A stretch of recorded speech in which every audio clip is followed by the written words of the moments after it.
I mean, I'm not American. I'm in Canada. You see him in the news. You see about things he's doing. We're getting an overabundant amount of things about him in our news media because it's affected so much by American media, even Facebook and everything. So it's hard to get a clear sense of understanding it. When we see it in terms of, you see his Mercury in Cancer, which has a certain business acumen of trying to get secure and be secure, squared by Neptune. You can see his dealing with Mexico, trying to build a wall, trying to get Mexicans to go against the Canadians, trying to break NAFTA, trying to undermine things. So you know he has this as an unstabilizing factor to get rid of the old, set up something new that he set up. It's got to be better than the old. And but it's very insidious. It's very unreliable. It's very deceptive. When you have a leader who isn't truthful, who knows where this will lead? Okay.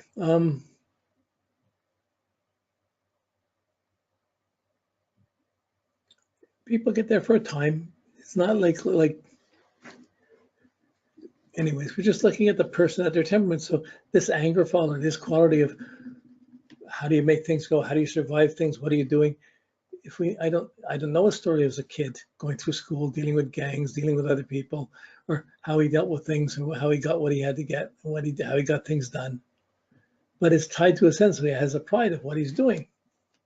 He's a king, a leader in his own mind. He's a leader in the world too, in his own mind. But he's leading by running out front. He's not leading by falling behind to make everyone sure is moving ahead properly.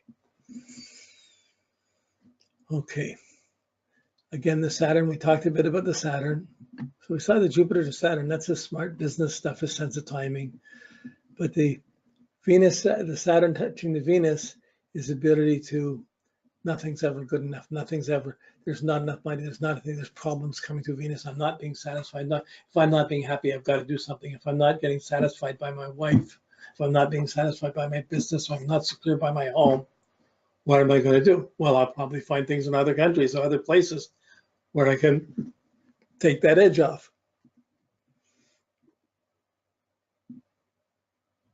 The moon works in the moment and then in memories, but these planets are all involved with the moon, which is unstable.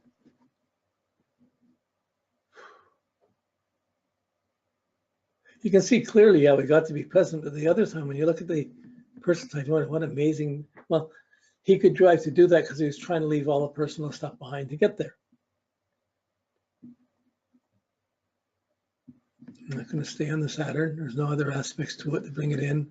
When we get to the three outer planets, these are more, and we've pretty well included each of them already. The Uranus is the shock and the excitement. That Uranus is up in the 10th house. Okay, sorry, I'll back up a second. The Saturn in the 11th house in Cancer is the conservative friends, the restrictive friends, the defensiveness around friends. We want to build a border so we have our own home, our own family as friends. You can sort of see that. It's defensiveness again in the 7th and the 11th house of friends. America and had Mexico and Canada as best friends, and he's more threatened by them. So what do you do? I'm not sure.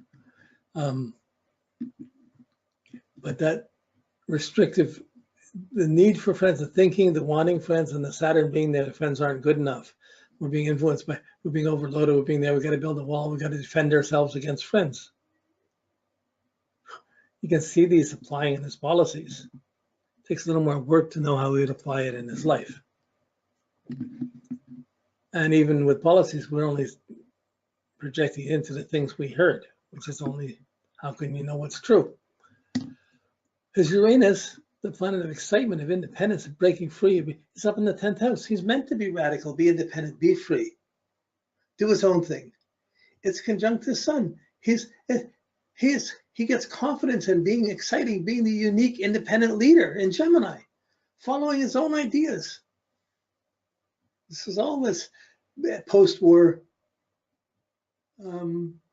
kids, like the Uranus and Gemini, it's really the freedom through ideas, the radical thinking that came in post-war, and the people born in that 7 years after the war.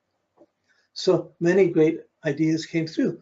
They were radical, coming away from war, but they weren't necessarily stable. So he has a quick catalytic thing that Uranus, I can't work for other people. I got to do my own thing. Don't tell me what to do. I can't do what I'm told. I can't. So I don't know what his resume is. I don't know if he ever worked for anybody or if he set up things on his own from the beginning. I don't know. But I can see that he would have a tendency not to want to put up with orders or be told what to do in any way.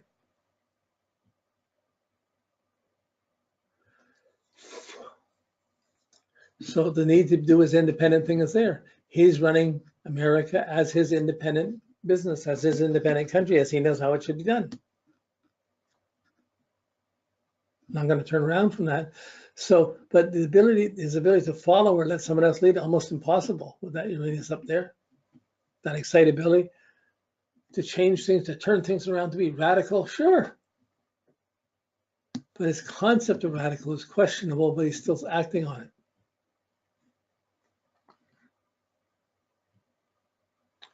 Okay, the Uranus, it conjuncts the sun and opposes the moon. So the more it encourages his confidence for him to do his Gemini self, to be out following his ideas, go for it, the more it's disrupting his home, and it's like, I can't live like his home is on the opposite side of it. He has these two sides, and they're both extreme. The shocks that his family had to put up with because he became president, or because he ran the hotels. Like, how much time would he spend at home anyways?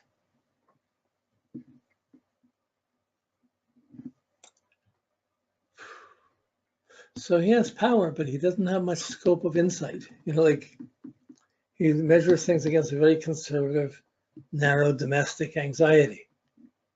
And of course, that hits a lot of people. But the Uranus being independent in the 10th house, in Gemini, my way or the highway. The shadow of being born under eclipse is an interesting factor in the middle of all of this.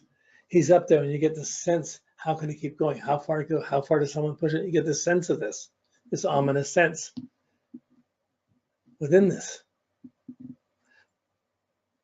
But if he's in suddenly, he'll come out suddenly. Not going to be stable. He's pushing things as far as he can, and he won't be stopped by discussion. There are other people this way, but the unique thing is that he managed to do this by moving from business into politics. Of course, he would see business as politics. So he make decisions that will benefit his hotel chains and his businesses. And everyone else who's trying to have the same things, but not for social conscience. It's a type of social conscience. Okay. Now, see his sun and Uranus up in the 10th house, Uranus up in the 10th house. Venus rules his 10th house. Okay, we'll come around to that. Okay. It's better to hold the structure. Then that's his excitement. Go for it. Be independent. Run it by myself. I can do it. I can fire anybody. I'm breaking through. His Neptune is his dreams, his fantasies, his visions, his belief, his faith, and his confusion, deception, illusion, dependencies, complications. So he has Neptune in his second house of money. So nothing's as it seems around he makes money, but something's not as it seems around this. Neptune squares his Mercury. For the deals, for the big schemes, for things to make. How many questionable schemes and deals do you think he made with friends to get the things he needed to get? His concept around money and finances and his ability to plan are very confused or fanatical at best, not realistic. So there's puzzles from this Neptune. I mean, it's fascinating that he captured the religious right, and he got so many people believing because he decided, I don't believe in abortion, so okay, he gets all the religious vote. Even though he's been lying, he's done so many things that any religious person would say, I can't have anything to do with this person. So here's a president that most people would not want him to come into their house. Or if they did, well, It's just not about mental judgment. It's an image. It's a being. He's known, he's there, he's done something nobody else did. Wow, I wish I could do that. But there's a lot of that. Neptune implies confusion in values, second house, confusion and around how he uses resources, fanaticism about using his resources, or idealism, or gullibility, or romantic if you want. But then the Mercury doesn't follow. It picks up in a stressful way, either too much or too little, either messianic or totally guilt-ridden or deceptive. Either way, it's not got this, there's not a discriminating quality. He doesn't have the discretion to have critical thinking. The Pluto, the confrontation with power and truth, there's no bad aspects to the Pluto. It sextiles Neptune, which it does for everybody for 20, 30 years, but it doesn't square or oppose anything in the chart. It's sitting there really just that. It's not unaspected, but it's not creating direct stress. But it sits in his 12th house, which is just because you're paranoid doesn't mean someone's not following you. There's a fear. It's buried. There's a fear of what's hidden, what's unknown. There's a fear of what dealings could be done, but also ability to use the power hit behind the scenes. I mean, certainly he came from power behind the scenes, used the web, brought in Russian money, brought in other money, and brought in things to build up his presidency. Well, okay, so I pulled another money, big deal. But once he's interested, what trades, what trade-offs, what promises, what costs does he have to the people he got the money from? The Pluto in the 12th house implies, it's not the deceptiveness, that's the Neptune. It includes hidden connections. It's like hidden power struggles and confrontations. So if someone's going against him, he'd leave them behind or fight them or whatever. And we wouldn't necessarily, he'd do it in a hidden way, not in a direct way.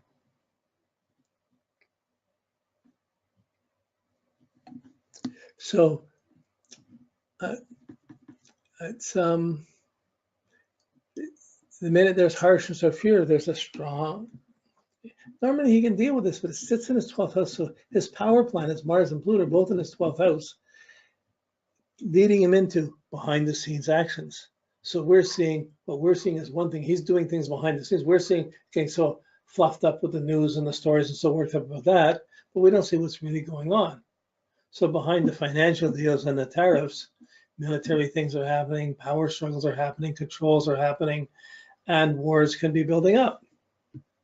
It would be easy for him to blame a lesser country and for him being the big country to pick on a smaller country and fight it just to prove how right one is for some sense of victory, when really he's just being the bully picking on smaller countries. I'm not sure. It sits there. You can't always put words to Pluto, but there's an uneasiness when things sit in the 12th house, and there's a need to use it as a person, use it more spiritually, be more spiritually truthful. Well, he probably thinks he is being spiritually truthful and would interpret anyone's attempt to think he knows differently as being wrong. And he would take offense and strike out at it. Or do what he could to stop it or move away from it.